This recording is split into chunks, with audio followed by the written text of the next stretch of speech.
بسم اللہ الرحمن الرحیم ربنا هب لنا من ازواجنا وذرياتنا وقرة اعین وجعلنا للمتقین اماما۔ میرے تمام دوستو، السلام علیکم ورحمۃ اللہ وبرکاتہ۔ میں ہوں آپ کا بھائی محمد ابراہیم عثمانی۔ میں آج ایک اور خوبصورت میسج آپ کو دینا چاہتا ہوں کہ جس کی ضرورت بھی ہے اس وقت اور وقت کی ضرورت ہے وہ میسج۔ آج ہر دوسرا بندہ، ہمارے دوست اور جاننے والے، محبت کرنے والے ہم سے یہ شکوے کرتے ہیں اور شکایتیں کرتے ہیں، ہماری بات نہیں مانتی، ہماری اولاد ہمارا کہنا نہیں مانتی، ہماری اولاد اپنی پڑھائی پہ توجہ نہیں دیتی، ہماری اولاد ہمارا کہا نہیں مانتی، اپنی والدہ کا کہا نہیں مانتی۔ اگر ہم کچھ کہتے ہیں، ڈانٹتے ہیں تو ہمیں سامنے پھر جواب دیتے ہیں، اور جو کچھ ہم کہتے ہیں وہی ہمیں پھر منہ پہ کہتے ہیں۔ ہم اس معاملے میں بڑا پریشان ہیں۔ مولانا صاحب ہمیں کوئی وظیفہ بتاؤ، ہماری اولاد کے لیے دعا کرو۔ ہم ان کے لیے سارا دن کماتے ہیں، پیسہ اکٹھے کرتے ہیں، ہم ان کے لیے ہی سارا دن نوکریاں کرتے ہیں، لوگوں کی باتیں سنتے ہیں، لیکن یہی اولاد ہے ہماری بات ہی نہیں مانتی، ہماری بات سنتی نہیں ہے، ہماری سنی بھی انسنی کر دیتے ہیں۔ تو یہ واقعی مسئلہ ہے اس وقت، اور ہر دوسرے بندے کے ساتھ یہ مسئلہ پیش ہے۔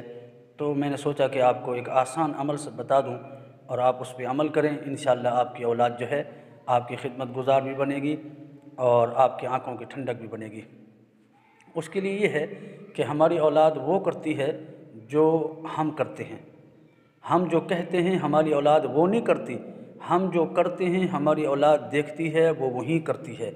تو ہمیں چاہیے کہ ہمارے والدین اگر زندہ ہیں ہم ان کی خدمت کریں، ہم ان کی دیکھ بھال کریں، ہم ان کو وقت دیں، ان کی خدمت کو سعادت سمجھیں، اور اپنی اولاد کو اپنے عمل سے دکھائیں کہ والدین کی خدمت کرنا یہ سعادت ہے، والدین کا کہنا ماننا یہ ایک عبادت ہے۔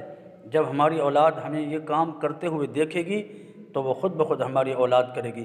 ایک واقعہ ہے کہ ایک شخص جب بھی نوکری کے لیے جاتا تھا تو سب سے پہلے صبح اٹھتا، اپنے والد صاحب کے پاس جاتا، اس کے کپڑے بدلتا اور اس کو ناشتہ کراتا، اس کی خدمت کر کے پھر اجازت لے کے نوکری پہ چلا جاتا۔ اب جب شام کو نوکری سے واپس آتا تو فوراً سب سے پہلے اپنے والد صاحب کے پاس آتا، پوچھتا بابا جان دوائی کھائی ہے، کھانا کھایا ہے، کسی چیز کی ضرورت نہیں ہے؟ کوئی فروٹ وغیرہ لے کے آئے، وہ سیدھا اپنے والد صاحب کے پاس لے کے گئے اور والد صاحب سے مل کے پھر اپنے بچوں کے پاس جایا کرتے تھے۔ یعنی صبح کو جاتے ہوئے بھی والد صاحب کی خدمت اور شام کو آتے ہوئے بھی سب سے پہلے والد صاحب کے پاس بہت خدمت کیا کرتے تھے۔ اس کا ایک چھوٹا سا بچہ تھا، اس نے پوچھا بابا تم ہر وقت دادا کے پاس بیٹھے ہوتے ہو، ہر وقت دادا کی خدمت کرتے ہو، کیا بات ہے؟ تو اس کے والد صاحب نے کہا بیٹا جو اپنے والدین کی خدمت کرتا ہے اس کے بدلے میں اللہ تعالیٰ اس کو جنت دیتے ہیں۔ تو معصوم بچہ کہنے لگا بابا میں بھی بڑا ہو کے آپ کی خدمت کر کے میں بھی اللہ سے جنت لوں گا۔ اب دیکھو نا، وہ بیٹا جو دیکھتا تھا، جو اس کا باپ کرتا تھا، اب وہی اس نے دیکھا اور اس نے کرنے کا عہد کر لیا۔ تو اگر ہم اپنے والدین کی خدمت کریں گے ہماری اولاد دیکھے گی، ہم اپنے والدین بوڑھوں کا کہا مانیں گے ہماری اولاد دیکھے گی، تو کل وہ ہمارے ساتھ یہی سلوک کرے گی۔ اگر ہم اپنے والدین کا کہنا نہیں مانتے، ان کو وقت نہیں دیتے، ان کے ساتھ نہیں بیٹھتے، ان کا خیال نہیں رکھتے، تو پھر یہ ہم بھول جائیں کہ ہماری اولاد ہمارا کہا مانے گی، کیونکہ یہ ویسے بھی اصول ہے دنیا کا، جیسے کرنی ویسے بنی، کما تدین تدان، جس طرح ہم کریں گے ہمارے ساتھ ویسے ہوگا۔ کہتے ہیں ایک چھوٹا بچہ سکول سے واپس آیا تو کاغذ لے کے کاغذ کے اوپر ایک مکان کا نقشہ بنانے لگا۔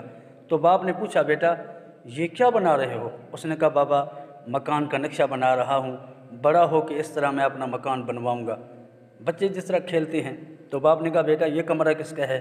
اس نے کہا یہ میرا ہے، یہ میرے بھائی کا ہے، یہ میری اماں کا ہے۔ ایک کونے کے اندر سٹور نما چھوٹا سا کمرہ تھا۔ باپ نے پوچھا بیٹا یہ کس کا ہے؟ تو اس نے کہا بابا یہ کمرہ جو ہے آپ کے لیے ہے۔ تو باپ نے کہا بیٹا اپنے ابو کو کونے میں کمرہ دے گا، اپنے ابو کو چھوٹا کمرہ دے گا، اپنے ابو کو سٹور نما ایک کونے میں کمرہ دے گا؟ میں تمہارا باپ ہوں، مجھے تو بڑا کمرہ دینا چاہیے، درمیان میں دینا چاہیے، نہ کہ ایک کونے میں۔